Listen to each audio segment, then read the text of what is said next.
الانعام نام۔ اس سورہ کے رکوع 16 اور 17 میں بعض انعام یعنی مویشیوں کی حرمت اور بعض کی حلت کے متعلق اہل عرب کے توہمات کی تردید کی گئی ہے۔ اسی مناسبت سے اس کا نام الانعام رکھا گیا ہے۔ زمانہ نزول۔ ابن عباس کی روایت ہے کہ یہ پوری سورہ مکہ میں بیک وقت نازل ہوئی تھی۔ حضرت معاذ بن جبل کی چچازاد بہن اسما بنت یزید کہتی ہیں کہ جب یہ سورت نبی صلی اللہ علیہ وسلم پر نازل ہو رہی تھی اس وقت آپ اونٹنی پر سوار تھے، میں اس کی نکیل پکڑے ہوئے تھی اور بوجھ کے مارے اونٹنی کا یہ حال ہو رہا تھا کہ معلوم ہوتا تھا اس کی ہڈیاں اب ٹوٹ جائیں گی۔ روایات میں اس کی بھی تصریح ہے کہ جس رات یہ نازل ہوئی اسی رات کو آپ نے اسے قلم بند کرا دیا۔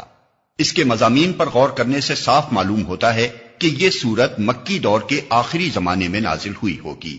حضرت اسما بنت یزید کی روایت بھی اسی کی تصدیق کرتی ہے، کیونکہ موصوفہ انصار میں سے تھیں اور ہجرت کے بعد ایمان لائیں۔ اگر قبول اسلام سے پہلے محض بربنائے عقیدت وہ نبی صلی اللہ علیہ وسلم کی خدمت میں مکہ حاضر ہوئی ہوں گی تو یقیناً یہ حاضری آپ کی مکی زندگی کے آخری سال ہی میں ہوئی ہوگی۔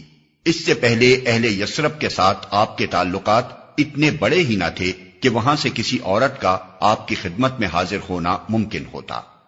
شان نزول۔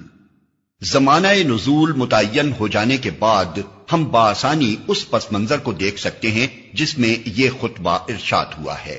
اس وقت اللہ کے رسول کو اسلام کی طرف دعوت دیتے ہوئے 12 سال گزر چکے تھے۔ قریش کی مزاحمت اور ستمگری اور جفاکاری انتہا کو پہنچ چکی تھی۔ اسلام قبول کرنے والوں کی ایک بڑی تعداد ان کے ظلم و ستم سے عاجز آ کر ملک چھوڑ چکی تھی اور حبش میں مقیم تھی۔ نبی صلی اللہ علیہ وسلم کی تائید و حمایت کے لیے نہ ابو طالب باقی رہے تھے اور نہ حضرت خدیجہ، اس لیے ہر دنیاوی سہارے سے محروم ہو کر آپ شدید مزاحمتوں کے مقابلے میں تبلیغ رسالت کا فرض انجام دے رہے تھے۔ آپ کی تبلیغ کے اثر سے مکے میں اور گرد و نواح کے قبائل میں بھی صالح افراد پے در پے اسلام قبول کرتے جا رہے تھے، لیکن قوم بحیثیت مجموعی رد و انکار پر تلی ہوئی تھی۔ جہاں کوئی شخص اسلام کی طرف ادنا میلان بھی ظاہر کرتا تھا اسے طعن و ملامت، جسمانی اذیت اور معاشی و معاشرتی مقاطعے کا ہدف بننا پڑتا تھا۔ اس تاریک ماحول میں صرف ایک ہلکی سی شعاع یثرب کی طرف سے نمودار ہوئی تھی، جہاں سے اوس اور خزرج کے با اثر لوگ آ کر نبی صلی اللہ علیہ وسلم کے ہاتھ پر بیعت کر چکے تھے اور جہاں کسی اندرونی مزاحمت کے بغیر اسلام پھیلنا شروع ہو گیا تھا۔ مگر اس حقیر سی ابتدا میں مستقبل کے جو امکانات پوشیدہ تھے انہیں کوئی ظاہر بین آنکھ نہ دیکھ سکتی تھی۔ بظاہر دیکھنے والوں کو جو کچھ نظر آتا تھا وہ بس یہ تھا کہ اسلام ایک کمزور سی تحریک ہے جس کی پشت پر کوئی مادی طاقت نہیں ہے، جس کا داعی اپنے خاندان کی ضعیف سی حمایت کے سوا کوئی زور نہیں رکھتا اور جسے قبول کرنے والے چند مٹھی بھر بے بس اور منتشر افراد اپنی قوم کے عقیدہ و مسلک سے منحرف ہو کر اس طرح سوسائٹی سے نکال پھینکے گئے ہیں جیسے پتے اپنے درخت سے جھڑ کر زمین پر پھیل جائیں۔ مباحث۔ ان حالات میں یہ خطبہ ارشاد ہوا ہے اور اس کے مضامین کو 7 بڑے بڑے عنوانات پر تقسیم کیا جا سکتا ہے۔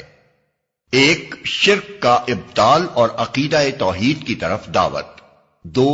عقیدہ آخرت کی تبلیغ اور اس غلط خیال کی تردید کہ زندگی جو کچھ ہے بس یہی دنیا کی زندگی ہے۔ 3. جاہلیت کے ان توہمات کی تردید جن میں لوگ مبتلا تھے۔ 4. ان بڑے بڑے اصول اخلاق کی تلقین جن پر اسلام سوسائٹی کی تعمیر چاہتا تھا۔ 5. نبی صلی اللہ علیہ وسلم اور آپ کی دعوت کے خلاف لوگوں کے اعتراضات کا جواب۔ 6. طویل جد و جہد کے باوجود دعوت کے نتیجہ خیز نہ ہونے پر حضرت صلی اللہ علیہ وسلم اور عام مسلمانوں کے اندر اضطراب اور دل شکستگی کی جو کیفیت پیدا ہو رہی تھی اس پر تسلی۔ 7. منکرین اور مخالفین کو ان کی غفلت و سرشاری اور نادانستہ خودکشی پر نصیحت، تنبیہ اور تحدید۔ لیکن خطبے کا انداز یہ نہیں ہے کہ ایک ایک عنوان پر الگ الگ یکجا گفتگو کی گئی ہو، بلکہ خطبہ ایک دریا کی سی روانی کے ساتھ چلتا جاتا ہے اور اس کے دوران میں یہ عنوانات مختلف طریقوں سے بار بار چھڑتے ہیں اور ہر بار ایک نئے انداز سے ان پر گفتگو کی جاتی ہے۔ مکی زندگی کے ادوار۔ یہاں چونکہ پہلی مرتبہ ناظرین کے سامنے ایک مفصل مکی صورت آ رہی ہے، اس لیے مناسب معلوم ہوتا ہے کہ اس مقام پر ہم مکی صورتوں کے تاریخی پس منظر کی ایک جامع تشریح کر دیں، تاکہ آئندہ تمام مکی صورتوں کو اور ان کی تفسیر کے سلسلے میں ہمارے اشارات کو سمجھنا آسان ہو جائے۔ جہاں تک مدنی صورتوں کا تعلق ہے، ان میں سے تو قریب قریب ہر ایک کا زمانہ نزول معلوم ہے یا تھوڑی سی کاوش سے متعین کیا جا سکتا ہے، بلکہ ان کی تو بکثرت آیتوں کی انفرادی شان نزول تک معتبر روایات میں مل جاتی ہے، لیکن مکی صورتوں کے متعلق ہمارے پاس اتنے مفصل ذرائع معلومات موجود نہیں ہیں۔ بہت کم صورتیں یا آیتیں ایسی ہیں جن کے زمانہ نزول اور موقع نزول کے بارے میں کوئی صحیح و معتبر روایت ملتی ہو، کیونکہ اس زمانے کی تاریخ اس قدر جزئی تفصیلات کے ساتھ مرتب نہیں ہوئی ہے جیسی کہ مدنی دور کی تاریخ ہے۔ اس وجہ سے مکی صورتوں کے معاملے میں ہم کو تاریخی شہادتوں کی بجائے زیادہ تر ان اندرونی شہادتوں پر اعتماد کرنا پڑتا ہے جو مختلف صورتوں کے موضوع، مضمون اور انداز بیان میں اور اپنے پس منظر کی طرف ان کے جلی یا خفی اشارات میں پائی جاتی ہیں۔ اور ظاہر ہے کہ اس نوعیت کی شہادتوں سے مدد لے کر ایک ایک صورت اور ایک ایک آیت کے متعلق یہ تعین نہیں کیا جا سکتا کہ یہ فلاں تاریخ کو فلاں سن میں یا فلاں موقع پر نازل ہوئی ہے۔ زیادہ صحت کے ساتھ جو کچھ کیا جا سکتا ہے وہ صرف یہ ہے کہ ایک طرف ہم مکی صورتوں کی اندرونی شہادتوں کو اور دوسری طرف نبی صلی اللہ علیہ وسلم کی مکی زندگی کی تاریخ کو آمنے سامنے رکھیں اور پھر دونوں کا تقابل کرتے ہوئے یہ رائے قائم کریں کہ کون سی صورت کس دور سے تعلق رکھتی ہے۔ اس طرز تحقیق کو ذہن میں رکھ کر جب ہم نبی صلی اللہ علیہ وسلم کی مکی زندگی پر نگاہ ڈالتے ہیں تو وہ دعوت اسلامی کے نقطہ نظر سے ہم کو 4 بڑے بڑے نمایاں ادوار پر منقسم نظر آتی ہے۔ پہلا دور آغاز بعثت سے لے کر اعلان نبوت تک، تقریباً 3 سال، جس میں دعوت خفیہ طریقے سے خاص آدمیوں کو دی جا رہی تھی اور عام اہل مکہ کو اس کا علم نہ تھا۔ دوسرا دور اعلان نبوت سے لے کر ظلم و ستم اور فتنے کے آغاز تک، تقریباً 2 سال، جس میں پہلے مخالفت شروع ہوئی، پھر اس نے مزاحمت کی شکل اختیار کی، پھر تضحیک، استہزاء، الزامات، سب و شتم، جھوٹے پروپیگنڈا اور مخالفانہ جتھا بندی تک نوبت پہنچی، اور بالآخر ان مسلمانوں پر زیادتیاں شروع ہو گئیں جو نسبتاً زیادہ غریب، کمزور اور بے یار و مددگار تھے۔ تیسرا دور 5 نبوی سے لے کر ابو طالب اور حضرت خدیجہ کی وفات یعنی 10 نبوی تک، تقریباً 5-6 سال۔